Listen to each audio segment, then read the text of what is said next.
I never thought juggling cameras, kids, and a calendar crammed with appointments would be my daily circus. But here I am, at 39, a freelance photographer with a life that's always a click away from chaos. My name's Sarah, and my world revolves around two things: my camera lens and my family. My husband, Mike, is the kind of guy who's married to his job. He works as a sales rep for a company with branches across 3 cities. I can't remember the last time we had a meal together without him rushing off or being glued to his laptop. And then, there are our kids, Lily and Max, both in school, and a whirlwind of activities and homework. "Mama, have you seen my math book?" Lily's voice snaps me back from my thoughts as I sort through my camera gear. "It's probably under the pile of clothes in your room," I reply, without looking up. Max runs in, his soccer ball thumping against the walls. "Mom, can you sign this form for my field trip?" "Sure, bud. Just give me a minute," I say, balancing a camera in one hand and the form in the other. As the kids dash off to their rooms, I hear the front door open and close. Mike's home, probably just to grab something and dash off again. His presence in the house has become like a cameo appearance in a long-running show. "Hey, Mike, how was your day?" I ask, not expecting much of a conversation. Same old, just tired. Got another trip tomorrow," he says, barely looking up from his phone. "I was thinking maybe this weekend we could do something as a family. You know, take the kids out or something," I suggest, hoping for a change. "Yeah, maybe. I'll see how it goes," he replies, his attention still on his phone. I sigh, realizing it's a lost cause. It's always maybe or we'll see. The kids and I have become experts at filling in the blanks of his absence. The evening rolls on with the usual routine: dinner, homework, bedtime stories, and finally, some quiet. I sit on the porch, my camera by my side, capturing the night sky. It's my moment of peace, a brief escape from the relentless pace of life. But who am I kidding? Even in these quiet moments, my mind races with tomorrow's to-do list, unanswered emails, and the ever-looming question: when will things change? As I head back inside, I make a mental note to check my schedule for next week. It's a balancing act, and I'm the ringmaster of my own chaotic circus. But in this hustle and bustle, I often wonder, when did life become a series of tasks to tick off rather than moments to live? Life as a freelance photographer is never predictable, but nothing prepared me for the curveball I was about to receive. It was just another Wednesday morning, and I was out for a walk with our dog, Buster. The sun was shining, but my mind was cloudy with thoughts of upcoming projects and deadlines. "Come on, Buster, let's make this quick. Mommy's got a ton of editing to do," I muttered, tugging slightly at his leash. Just as we turned the corner near the park, Buster spotted a cat, and in a split second, everything went haywire. He lunged forward, pulling the leash with such force that I lost my balance and fell hard onto the pavement. "Ow! Buster, stop!" I yelled, but he was too busy chasing the cat to notice. I tried to get up, but a sharp pain shot through my leg. Great, just what I needed. Limping back home, I called Mike. "Hey, I think I hurt my leg. Can you come home early?" "Sarah, I'm in a meeting. Can it wait?" His voice was curt, a clear sign of his irritation. "I just fell, Mike. It's not like I'm calling for fun," I snapped, frustration boiling over. "Fine, I'll see what I can do," he replied, and the line went dead. After what felt like an eternity, I made it home. The pain was getting worse. I knew I had to see a doctor, but with Mike's unpredictable schedule and the kids at school, it was a logistical nightmare. The diagnosis was a fractured leg. Great. Just what I needed on top of everything else. The doctor advised rest, meaning no shoots, no chasing after the kids, nothing. As if my life wasn't chaotic enough. Back home, with my leg in a cast, I felt like a bird trapped in a cage. Mike had to take over some of my duties, which he did with an obvious lack of enthusiasm. "This is a real mess, Sarah. How long till you're back on your feet?" Mike asked, his tone more concerned with the inconvenience than my pain. "A few weeks at least. It's not like I planned this, you know," I retorted, my patience wearing thin. The kids were surprisingly helpful, though. Lily took over some of the house chores, and Max tried his best to be less of a tornado around the house. "Mom, can I get you anything?" Lily asked, her concern genuine. "Just some peace would be nice," I replied with a tired smile. Days turned into weeks. I was stuck at home, my world reduced to the 4 walls of our living room. Mike was out most of the time, and the kids were busy with school. The loneliness was suffocating. In a desperate attempt to find something to occupy my time, I decided to explore photography forums online. Little did I know, this decision would turn my world upside down. Stuck at home with my leg in a cast, I found myself diving deeper into the world of online photography forums. It was a nice distraction, scrolling through endless galleries of beautiful images. It almost made me forget the throbbing pain in my leg. Almost. One evening, while mindlessly browsing, something caught my eye. A photo of a man proposing to a young woman. The scene was picturesque, but it wasn't the romantic setting that grabbed my attention. It was the man in the photo. He looked exactly like Mike, my husband. Same build, same hair, even the same suit that I had bought him last Christmas. No, this can't be, I murmured to myself, my heart pounding. It just looks like him, that's all. But the more I looked at it, the more I couldn't shake the feeling. It was more than just a resemblance. I had to know more. I messaged the photographer, a woman named Jenna. Hi Jenna, I came across your photo of the marriage proposal. Can you tell me more about it? Where was it taken? Jenna replied quickly. Sure, that was taken in Riverdale. Lovely couple. Why do you ask? I hesitated, not sure how to explain without sounding paranoid. I was just curious. The man in the photo looks a lot like someone I know. I waited anxiously for her response, hoping she'd offer more information. But instead, she went silent. No reply came. Days passed, and the image haunted me. I couldn't eat, couldn't sleep. Every time Mike came home, I studied his face, looking for any sign of guilt, any hint of betrayal. But he was his usual detached self, buried in his phone or laptop. One evening, I couldn't take it anymore. I confronted him. Mike, have you ever been to Riverdale on your business trips? I asked, trying to sound casual. Yeah, a few times. Why? He didn't even look up from his phone. No reason. Just asking, I said, my voice trembling. The uncertainty was eating me alive. I had to know. I messaged Jenna again, this time more directly. Jenna, I need to know. The man in your proposal photo, can you send me more shots of him? I think he might be my husband. This time, Jenna responded, I'm sorry, I can't do that. It's against my policy to share personal photos without my client's consent. I pleaded, explaining my situation and my growing suspicions. After what felt like an eternity, Jenna finally relented. Okay, I understand. I'll send you a few more shots, but please keep this between us. When the photos arrived, my heart sank. There he was, my Mike, down on one knee, holding a ring to a woman I had never seen before. The same loving gaze he once gave me was now directed at her. I sat there, staring at the screen, tears streaming down my face. My world, my marriage, everything I believed in, shattered in an instant. I never imagined myself in the role of a woman who'd hire a private detective. Yet, there I was, sitting across from Rick, a seasoned investigator with a face that didn't give anything away. I handed him photos of Mike and a list of cities he frequently visited. I need to know what he's doing on these trips, I said, my voice a strange mix of fear and resolve. Rick nodded, his eyes scanning the photos. I'll track his movements, see who he meets, but it's going to take some time. You okay with that? I was far from okay, but I nodded. I need the truth, was all I could muster. As Rick delved into his investigation, I was forced into a role I never wanted, the wife who pretends everything is normal. Mike, oblivious to the storm brewing, continued his business trips, leaving me alone with my swirling thoughts. I started noticing changes in Mike that I'd never seen before. His wardrobe underwent a transformation, suits that screamed designer labels, shoes that weren't from our usual budget stores. His cologne was different too, replaced by a scent that was more refined, more luxurious. These were subtle changes, but to me, they were glaring. Then there were the phone calls. Mike had always been private with his phone, but now it was excessive. He'd lock himself in the bathroom, speaking in hushed tones. I once pressed my ear against the door, trying to catch snippets of his conversation, but all I could hear was the muffled sound of his voice. I watched him closely, trying to find traces of the man I married in his new persona. But with every passing day, he seemed more like a stranger. I wondered how long he had been living this double life, right under my nose. The kids started to notice the tension.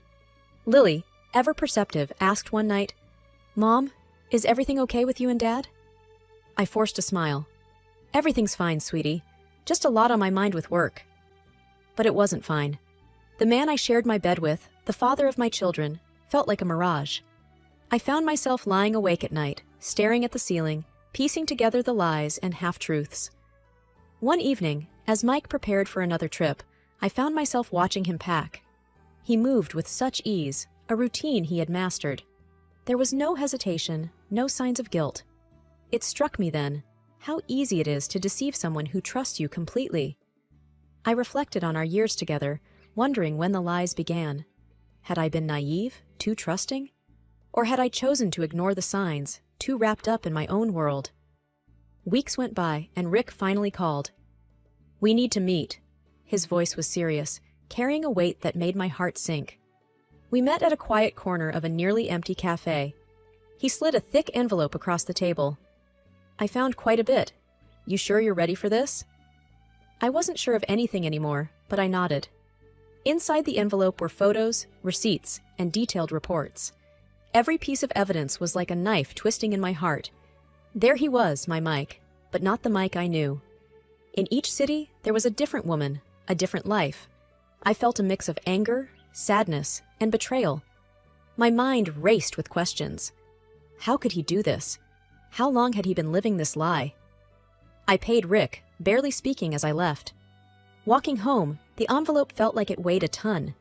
I realized then that all this while, I had been living with my eyes closed. I had refused to see the man Mike had become, clinging to the image of the husband I thought I knew. Now, with my eyes wide open, I saw everything clearly. The lies, the deceit, the reality of my marriage laid bare. It was a truth I couldn't run from anymore. Holding on to the truth about Mike's infidelities was like keeping a storm inside me. But I kept the photos a secret. I wasn't going to let him off easy. No, he deserved more than just a confrontation. He deserved a reckoning. I wanted to give him an unpleasant surprise, one that he'd remember for the rest of his life. As the days passed, my leg finally healed. I could walk without wincing in pain, a small victory that felt like a fresh start. But as one part of me healed, another part plotted revenge. Mike continued his routine, unaware of the storm brewing under his nose. He left for his trips and came back, slipping further into his web of lies. He thought he was smart, but he didn't know that I was now playing the game too. I crafted a plan, something that would expose his deceit in the most dramatic way possible. I wasn't going to tip my hand by letting him know what I knew.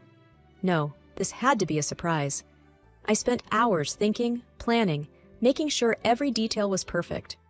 I watched him, pretending everything was normal, but inside, I was counting down the days. My heart had turned cold, each beat a reminder of his betrayal. Finally, everything was in place. The trap was set, and all I had to do was wait for the right moment. Mike was oblivious, still wrapped up in his lies, thinking he had fooled me. He had no idea what was coming. As I lay in bed that night, the phrase, "Revenge is a dish best served cold," echoed in my mind. I realized that was exactly what I was doing, serving him his just desserts, cold and unyielding. This wasn't just about revenge. It was about justice, about taking back my life from someone who thought he could play me for a fool. The night I planned to confront Mike was etched in my mind like a date with destiny. I cooked his favorite meal, set the table with our best china, and even put on the dress he always said he liked. It was all a facade, a stage set for the final act. Mike walked in, looking tired but surprised at the effort I'd put in. "Wow, what's all this for?" he asked, a slight smile playing on his lips. "Just felt like doing something special," I replied, my voice steady despite the storm raging inside. We sat down, and for a while, I played the part of the doting wife. We talked about mundane things, but I was just biding my time, waiting for the right moment. The doorbell rang, and that was my cue. "Can you get that, honey?" I asked, my heart pounding in my chest. Mike got up, still unsuspecting, and walked to the door. I heard his footsteps, the door opening, and then a moment of silence before his voice, laced with shock. "What are you doing here?" I walked to the doorway, and there they were, the girl from the photos and her parents. The look on Mike's face was priceless, a mix of shock, fear, and confusion. "Sarah, what is this?" Mike turned to me, his voice a mix of accusation and panic. "This is me, giving you a taste of your own medicine," I said, my voice cold and sharp. The girl, tears in her eyes, confronted Mike. "You said you loved me, that we were going to be together." Her parents were furious, demanding answers, their voices raised in anger. Mike tried to speak, but words seemed to fail him. "You've been living a lie, Mike, and I have all the proof," I said, holding up the envelope Rick had given me. Mike's face went from red to pale. He looked at me, then at the girl and her parents, his mouth opening and closing like a fish out of water. "You're a liar and a cheat," I spat out, the words tasting bitter in my mouth. The room was filled with shouting, accusations flying. Mike tried to explain, to apologize, but it was too late. The truth was out, and there was no going back. As the girl and her parents left, the reality of what had just happened seemed to sink in for Mike. He looked at me, his eyes searching for something, maybe forgiveness or understanding. But all I felt was disgust. "You need to leave," I said, my voice void of emotion. He didn't argue, just packed a few things and left. The house was suddenly quiet, the echoes of the confrontation still hanging in the air. The days following the confrontation were a blur. The house, once filled with the noise of our family, now echoed with a haunting silence. I kept busy, trying to distract myself from the emptiness and the hurt. Lily and Max knew something was wrong. They could sense the change in the air, the absence of their father's presence. I sat them down one evening, knowing I had to explain things, even if it broke my heart. "Kids, your dad and we're going to be living apart for a while," I said, my voice trembling. "Why, Mom? Did we do something wrong?" Max's innocent eyes searched mine for answers. "No, honey, it's not you. It's just, Dad made some mistakes and we need some time apart," I tried to explain without revealing too much. Lily, older and more perceptive, understood more than I wished she would. "Is Dad not coming back?" she asked, her voice barely above a whisper. "I don't know, sweetheart," I replied, holding back my own tears. I started the divorce proceedings, a process that was both liberating and soul-crushing. Mike tried to reach out, sending messages of apology, of wanting to talk. But I couldn't. Not yet. Maybe not ever. The legal battles began. I fought for the house, for alimony, for everything we had built together. It was a messy, painful process, but I was determined to get what we deserved. One day, I was going through some old boxes and found a photo of Mike and me on our wedding day. I stared at it, at the happy, hopeful faces we once were. It felt like a lifetime ago. "Why did he do it, Mom? Why did Dad hurt us?" Max asked, coming into the room. I put the photo down, looking at my son. "Sometimes people make bad choices, Max, and those choices hurt the people they love." "But do you still love Dad?" he asked, his eyes full of confusion. I sighed, a mix of sadness and resignation in my heart. "I don't know, Max. I'm just trying to figure out what's best for us now." The weeks turned into months. The divorce was finalized, leaving me with a mix of relief and a deep sense of loss. I started focusing more on my photography, taking on more assignments. It was a way to rebuild, to find myself again. One evening, Lily came to me. "Mom, are we going to be okay?" I hugged her, feeling her small body shake with sobs. "Yes, we are. We're going to be just fine." Life didn't stop after the divorce. If anything, it kept moving at a relentless pace.